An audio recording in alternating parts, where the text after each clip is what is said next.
Olá pessoal, vamos dar continuação às nossas aulas e hoje iremos falar um pouco sobre alavancas. Nós já falamos sobre esse tema em uma aula passada, mas é necessário que a gente retome ele e reveja alguns pontos que talvez não tenham ficado claros no vídeo anterior. Então, alavancas. As alavancas são máquinas simples, tá?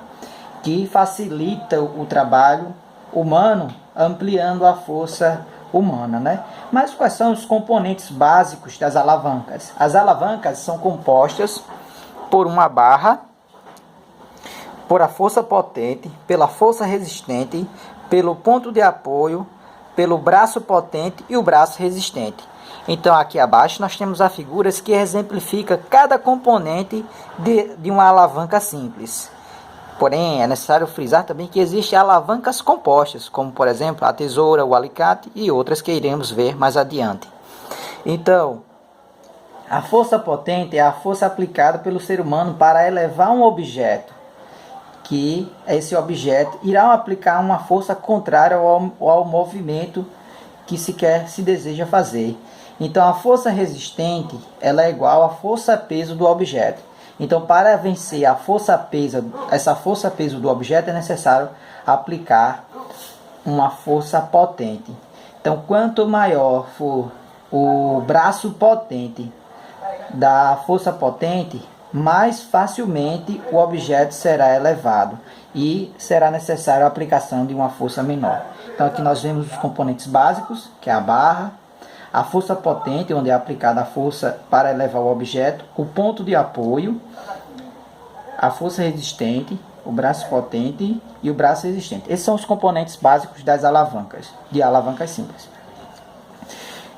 Mas agora nós vamos aprender a classificar os tipos de alavanca, que é muito simples, tá bem? Existem 3 tipos básicos de alavanca: alavanca interfixa, interresistente e interpotente.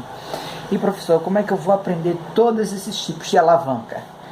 É muito simples. Então vamos prestar atenção no meio, o que existe no meio das alavancas. Observe que todas as alavancas são inter e inter. Inter significa posição intermediária. Então vejamos aqui o primeiro exemplo de alavanca, a alavanca interfixa.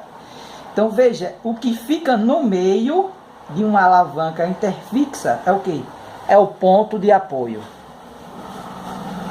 Numa alavanca interresistente, o que fica no meio é a força resistente. E em uma alavanca interpotente, o que fica no meio é a força potente. É dessa forma que as alavancas são classificadas. Muito simples. É só prestar atenção o que está no meio. Se o que está no meio é o ponto de apoio, então essa alavanca é o que? Interfixa. Se o que está no meio é a força resistente, essa alavanca é interresistente. E se o que está no meio é a força potente, a alavanca é interpotente. Lembrando, o que é a força potente? É a força aplicada pela mão, tá? A força aplicada pelo ser humano, aplicada pela mão. Exemplos de alavancas interfixas, nós temos o martelo, certo? Aqui é a força potente e aqui é a força resistente. E aqui eu tenho o quê? O ponto de apoio. Então essa alavanca ela é interresistente. Essa alavanca é interfixa. E o martelo é uma alavanca simples. Mas também temos alavancas compostas. Por exemplo, a tesoura. Então na tesoura eu tenho a força potente sendo aplicada aqui, eu tenho o ponto de apoio no meio e eu tenho a força resistente que eu quero vencer, o objeto que eu quero cortar. O alicate também é uma alavanca interfixa. Ela é exemplo de alavanca interresistente, o carro de mão. Veja que a força resistente, o objeto que eu quero carregar, fica no meio.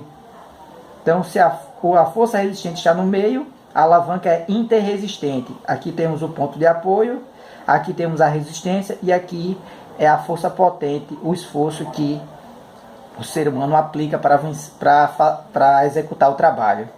E a alavanca interpotente é quando a força é aplicada no meio da alavanca. Então, força potente no meio da alavanca interpotente. Exemplos de alavancas interpotentes: a par, certo? A par, quando a gente vai retirar um objeto, uma das mãos ela serve de ponto de apoio e a outra mão aplica a força para vencer a resistência do material que queremos carregar. Outro exemplo de alavanca interpotente: a pinça. A força é aplicada no meio da alavanca. Outro exemplo, vassoura. E outro exemplo é a vara de pescar. Então, espero que vocês tenham entendido essa aula. Se ficou alguma dúvida, deixe no comentário que depois eu vou lá e te respondo. Valeu, até a próxima aula.